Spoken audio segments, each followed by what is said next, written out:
Gözəl insanlar, hər vaxtınız xeyir olsun. Mənim adım İlkindir. Telegram, TikTok və YouTube'dakı kupon kanallarının admini.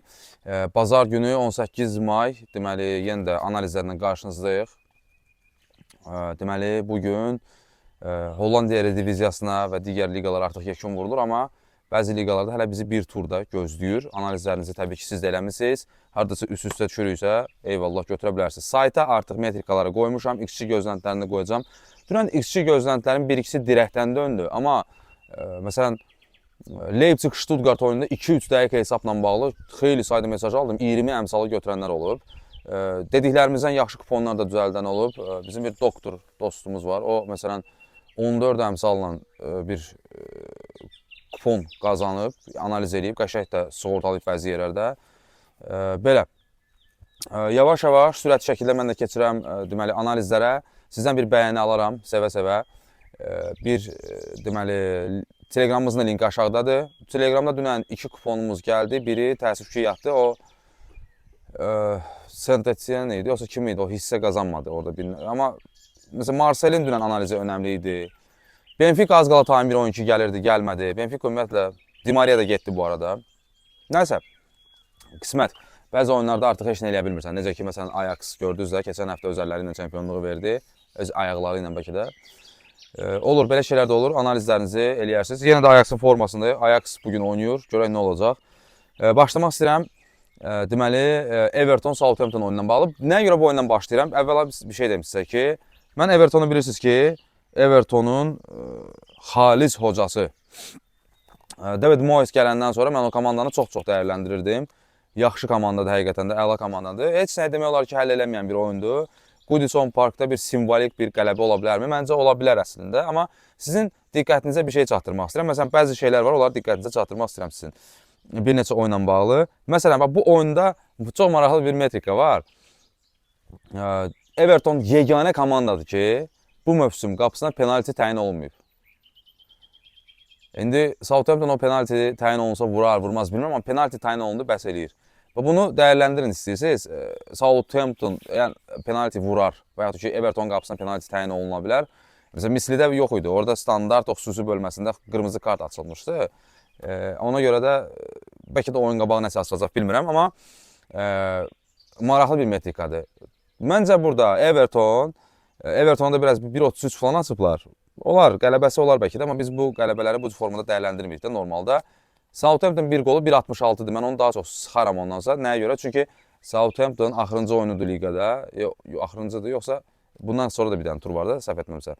Gəlin, yoxlayaq, yaxşı. Bunu yoxlayaq bir dənə. Deməli, Southampton'ın hələ bir oyunda var hələ irəlidə. Ona görə də mən Southampton'dan bir qol gözləyirəm. Çünki bu cür oyunlara vitrin kimi çıxırlar adətən. Və erkən seans oyunudur. Məncə Southampton bir qol vuracaq. İkisini də Everton vursun. Yəni bu Southampton'a vurmasan, da mən şok olaram. Everton çünki həqiqətən də yaxşı komandadır. Beto'dan da ənənəvi olaraq bir qol gözləyirəm. Sonra Anderlecht Brügge oyunu var. Özləri bu əmsallardan 1-2 oynayıblar. Bu əmsallar falan mənə çox o qədər də önəmli deyil bu axır vaxtlar. Əmsallardan uzaqlaşında daha yaxşı oluruq. Anderlecht Brügge, hə. Burada da bir notlarımı almışam. Burada canlı senarisi hazırlamışam. Çox böyük bir canlı senarisi var. Bugün çalışacaq nəsə eləyək canlıdan da. Deməli, Brügge aydın məsələdir ki, udmalıdır. Okay? Amma Anderlechtlə əzəli rəqibdilər, əbədi rəqibdilər. Ona görə də burada qırğın gözləyirəm. Brügge bizim komandamızdır. Brüggeni biz hər dəfə necə dəyərləndiririk? Brügge time'da vurar, vursun.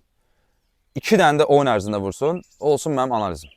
Vəssalam. Başqa da heç bir analizim yoxdur bu oyundan bağlı. Sırf bu komandanı sevirəm deyə. Mən keçən dəfə demişdim ki, Bazel'dən sonuncu xahişimizi elədik və çəkilirik. Məncə elə əslində çəkilməyin zamanıdır. Sadəcə bu metrikanı sizə verəcəm. Özləri bu əmsallarla 2 dəfə oynayıblar. İkisi qol-qol üst olub. Necə olub amma? 1-2 olub, bir də 3-2 olub. Və 3-2 də time 2-11 olub. Young Boys yenə də, Basel yenə də o ikinci heyəti buraxsa, Young Boys'a da qələbə lazımdır burada. Basel ikinci heyəti buraxsa super. Yəni keçən dəfə də ikinci heyəti buraxdı, amma 3 dənə vurdular. Axırıncı xahişimizi elədik, az qala hesab gəlirdi. Bugün, bilmirəm, oynamaq istəyirsinizsə, məncə yenə də ikinci heyəti buraxacaqlar. Nə qədər olmasa da, yəni Young Boys da belə son illərin çempionudur, biraz ciddiyə alarlar, bilmirəm, bəlkə də əsas heyət çıxar, amma inanmıram. Yəqin ki, sezon ərzində qan tər tökən Şakiri və s. o kimi oyuncular hamısı artıq istirahətə yönəlib. Young Boys'a da qələbə lazımdır əslində və Young Boys məncə bu oyunu uda bilər. Young Boys'a amma bunun üçün 2 top lazım ola bilər. Yəni analizimi buna gətirmək istəyirəm. 2-dən 1 istəsəz elə belə yoxlaya bilərsiniz. Çünki Basel çempiondur, rahatdır. Baxın da, yəni o taliyə həll olmuş oyunlarda həmişə axtarmaq lazımdır belə şeyləri. Sonra da bizdə baxırıq Hollandiyadan nə var bizdə. Mən Hollandiyadan bir dənə oyun met qalamışam dostlar. Başqa da heç bir oyuna böyük ehtimal girməyəcəm. PSV-dən 1-4 hesablı bir qələbə gözləyirəm. Bu heç. Ajax da məncə artıq udmalıdır. Çünki Ajax Twente-ni udmasa, Twente-də elə belə rəqib deyil, özünüz yaxşı bilirsiniz. Amma Ajax udmalıdır ki, birdən o tərəfdə sürpriz olar. Ola bilərmi? Əlbəttə ola bilər. Məsələn, necə ki Benfica'nın oyununda oldu da, düzdür. Tərsinə olsaydı çempion Benfica idi də. Deməli, Twente-ni udmalısan bu 1 və 1-5-3-lə udmalısan. Bu 2, 2-0 falan bəlkə də uda bilərlər, təmkinli oynaya bilərlər. Çünki Jordi Cruyff Arena orada aşağı enər və Ajax-a oyuncularına minimum ağzına gələni deyər. Amma məsələn, başqa bir tərəfi də var. Biz Ruzi ilə barədə danışırdıq keçən dəfə. Ruzi yaxşı bir sözdür ki, abi, Farioli gələndə Ajax hardaydı? 16-cı, 17-ci yerdədir. Bu adamdan nə istəyirlər? Belə götürəndə. Yəni, argument budur da əslində. Yəni, baxın. Sonra, deməli, Alkmaara falan dəyməyəcəm. Orada əmsal, spekulativ bir əmsal açılıb. Burada bir məsələ var. Feyenoord da ki, indi hər əmvən Van Persie'nin keçmiş komandasıdır. Hər iki mənada keçmiş komandasıdır. Burada bir məsələ var, dostlar. Səhv etmirəmsə bu oyunu idi. Bir dənə oyunu tapım. Valve Go Ahead Eagles. Bu çox maraqlı bir oyundur. Məncə bu da potensial time oyunlardan biridir. Başa düşdüyünüz kimi qol-qol 2-5-3 gözləyirəm bu oyundan. Bilməm, çox qəribə bir oyun kimi gəlir mənə. Əmsallarda biraz uyğunsuzluqlar var. Sanki belə deyək də, evin 2 topu var. Bunu qoyuram analizin içinə. Və sanki qonaq time'da vuracaq. Time'da da qol-qola çox oxşayır bu arada. Bir qollu bir oyun görə bilərik burada. Alınıza batırsa, ən azından mən bunu canlı üçün saxlamışam. Davam edirik. Sonra West Ham Nottingham oyuna dəyməyəcəm. Nəyə görə? Çünki Evangelos Marinakisin elədiyi, deməli, Nuno Espirito Santo'ya qarşı bir tərbiyəsizliyin ən üst səviyyəsi idi. Ən azından o komandanı hardan götürüb, hara qaldırıb bu adam. Ona görə hörmət eləmək lazımdır. Və sənin elədiyin transferlərə baxsaq belə götürəndə, orta babdan da hətta aşağı oyunculardan oynayır. Amma Nuno Espirito Santo rəhbərliyi altında 2-3 oyuncu, biri də Danilo'dur, Braziliya millisinə çağırılmağa başladı. Yəni, belə şeylər nəzərə almaq lazımdır. Tərbiyəsiz mafiozikdir də, bunun başqa adı yoxdur. Ona görə də dəymədim bu oyuna. Amma bu oyunda maraqlı bir metrika var ki, məncə Nottingham udacaq burada, ən azından uduzmayacaq. West Ham nə qədər təhlükəli komanda olsa da, West Ham səfərdə daha yaxşıdır. Bunu hər dəfə deyirəm, yorulmuşam deməkdən. Nottingham'a qələbə lazımdır. Orada biraz Crystal Palace'ın kuboku qazanmağı nəticəsində aləm dəydi bir-birinə. Crystal Palace'da indi Avrokuboka gedəcək də. İndi bu analizin başına bunu da qoyun. Çünki artıq plus bir sürüşmə oldu artıq orada, belə götürəndə. Bilmirəm, məncə Nottingham burada uduzmayacaq, amma heç xoşum gəlmədi. Bu sırf o tərbiyəsizə görə də ümumiyyətlə qanım qaraldı bu oyuna baxanda. Sonra, deməli, Bundesliga 2-dən bir dənə oyuna gözüm sataşdı. Bir dəqiqə baxım. Schalke'nin oyunu qəribə oyundur. Elversberg bir mütləq udmalıdır ki, promotion oynasın ən azından. Playoff oynasın, düzdürmü? Elversberg udmalıdır. Amma Schalke sanki oyunu buraxmayacaq. Schalke'dən də bir top var. Yəni Elversberg'in oynayırsa 2 topla oynayın dostlar. Bunu demək istəyirəm. Biraz Schalke ipə sapa yatmayan komandadır. Paxıllığı da tutar burada vurar ki, hara gedirsən, hemen burada ola. İkincisi, Magdeburg Reuter Fürth oyunu. Yox, Fortuna Düsseldorf oyunu. Deməli. Magde, hardasan? Bunlar özləri bu əmsallardan dostlar. Time 1 oyun 2 olmaq şərti ilə 2-3 oynayıblar. Çox qollu bir oyun ola bilər. Bu komandaların əslində adını eşidəndə adam 4-5 üstə getmək istəyir. Magdeburg Fortuna Düsseldorfla oynayır. Burada tappataraq görə bilərik dostlar. Bu oyunda diqqətiniz olsun, canlıdan bu oyundan necə deyərlər, sallaşmaq olar. Sonra rahatlığından dolayı Brentford Fulham oyunundan qol gözləyirəm. Minimum 1-1 var.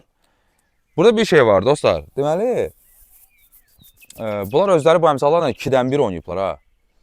Ağlınıza batırsa. Paraleldə Leicesterlə Ipswich oynayır.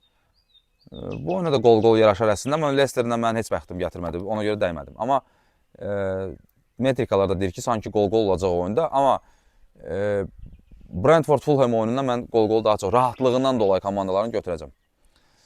Sonra davam edirik. Hə, Lütser'in Servet oyunuydu da, səhv etmirəmsə, buradan götürdüyüm. Servet hissə qazanar, 1.60-dan yuxarı əmsaldır. Servetdən 2 top gözləyirəm burada, çünki biri bəs eləməyəcək. Ağlınıza batırsa. Və gəldik, çatdıq bizim sevimli Arsenalımıza. Arsenal time'da vurar, dostlar. Mən Arsenal evində çox dəyərləndirmişəm bu baxımdan. Məncə vuracaq. Newcastle cavabını verərmi falan, orası məni maraqlandırmır. Bu arada 27 mövsüm ardıcıl olaraq cəmi bir dəfə Arsenal son ev oyununu uduzub. Bunu nəzərinizdə saxlayın. Bu da maraqlı bir tarixi faktdır. Deməli, Arsenalın time'da vuracağı qol mənim üçün çox önəmlidir. Və Arsenal'la bağlı maraqlı bir fakt da deyəcəm sizə. Deməli, Arsenal 18 ev oyunundan 13-ündə ilk hissədə fərqlənib. Ona görə də birinci hissədə qoluna getdim.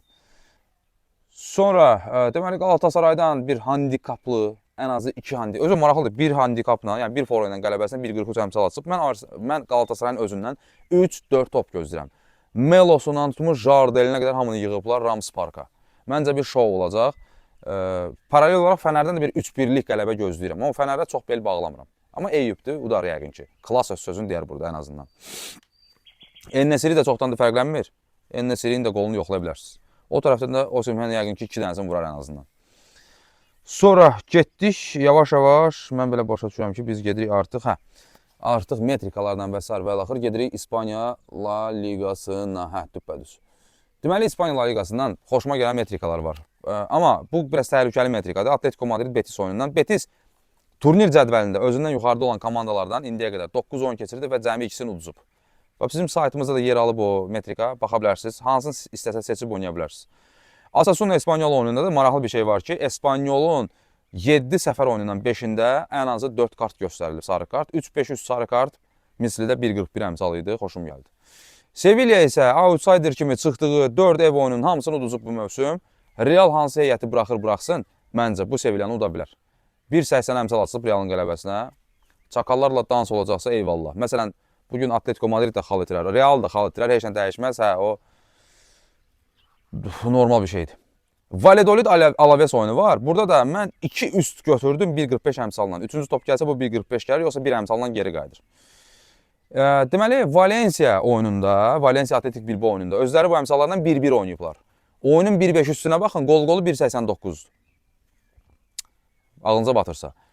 Deməli, Barcelona'da həddindən artıq üst oynayır. Villarreal yenə də axırıncı oyunu üst oynadı. Oyunun üstünə baxın, əmsalına baxın, adam qorxur. Vallahi billahi adam qorxur. Amma bu Barcelona Real Madrid oyunun əmsallarıdır. O oyunda 4-3 qurtarıb. Başqa da oyun çıxmır, amma yəni çox üst oynayırlar, həddindən artıq üst oynayırlar. Mən bəzi ehtiyat eləməm. Barsa bugün belə bir söhbət var ki, sırf La Masia yetirmələrindən ibarət 11'lik buraxacaq. Mətbuat bunu yazırdı. Görək, buraxacaq yoxsa yox. Roma Milan oyununda da özləri çox maraqlı bu əmsallarla 2-1 və 3-0 oynayıblar. Amma Milan ev sahibi olub orada. Çox maraqlı bir şey var ki, Milan 10 şəxsi oyundan, yəni H2H, Roma ilə oyundan 9'unda ilk olaraq qolu vurub. 1.70 əmsaldı Milan ilk olaraq qolu vursa. Cagliari'yə də yenə deyirlər ki, qol. Bu arada bu oyunu yaman 1-2. Yəni məncə Venezia burada nə eləyib aparacaq oyunu. Bu arada yaxşı edmə düşdü. Venezia bu dəfə də buraxsın da heç olmasa time'da. Bu komanda time'da buraxmır qardaş. Venezia time'da buraxsın, sevinək. Bəlkə də 1-dən 2 bu oldu dostlar. Bax, yaman gözümə durub bu oyun 1-2 oxşadıram. 1-dən 2 ola bilər, amma 1-2 hesab oxşadıram bu oyuna. Qol-qol olacaq məncə bu oyunda. 1.75'dir qol-qolu. Venezia məncə xal lazımdır. Bir özünüzə baxarsınız. Paralel orada nədir? Deməli, heç bir metrika falan çıxmayan oyundur.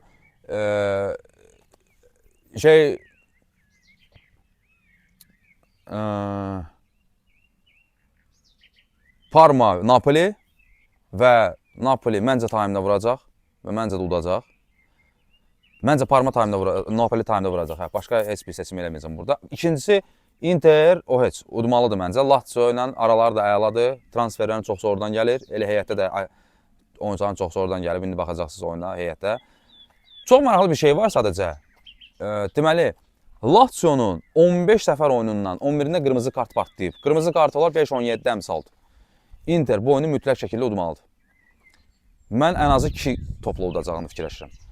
Bu bir. Digər tərəfdən, unutdum bayaq deyim, Türkiyədə yeganə qırmızı kart almayan komanda da Fenerbahçe'dir. Bunu da yadımıza saxlayaq. Fiorentina Bologna oyunundan isə Fiorentina ev, yəni belə deyək də, 18 ev oyunundan 11-də ən azı 3 gol vurulub. 2 üst. Fiorentina burada oynamağa məcburdumu bir özünüz baxarsınız. Məncə heç o qədər də canfəşanlıq eləməyəcək. Digər tərəfdən Bologna çox rahatdır. Bologna-da bu il çox bəyənirəm. 2 üst, 1.52 əmsaldır. Juventusdan da 2-0, 3-1 belə qələbə gözləyirəm. Juventus mütləq udmalıdır dostlar. Qələbəsi 1.32 idi, artıra bilərsiniz. Davamını gətirə bilərsiniz. Nəsə qaldı mı? Qaldı mı? Məncə qalmadı. Bir baxaq. Yox, elə hər bir oyunun üstündən demək olar ki, keçdik. Öpürəm sizi dostlar, bağıma basıram. Gedim bir daimin pişirdiyi qutabdan yeyim. Kənd tərəvəzindən pişirdiyi qutabdan yeyim. Və sonra köklənirəm sırf oyunlara ki, yaxşı 1-2 dənə kupon hazırlayaq. Hə, buna xaricdən oynaya bilənlər var. Espanyol oyununda 3-5-3 sarı kart. Villarreal'ın oyunda da Barça'nın oyunda da belə bir metrika var idi. Barça ən çox çərçivəyə zərbə vuran komandadır. Bax, bunu qonaq ev sahibi filan qədər çərçivəyə zərbə vurar. O açılıbsa, onu birləşdirib oynaya bilərsiniz. Və yaxud da ki, Southampton oyununda penalti, Inter oyununda qırmızı kart, Fener'in oyununda qırmızı kart. Bunlar birləşdirib oynamaq olar. Mən isə sizi öpürəm, bağrıma basıram. Allah'a emanet olun.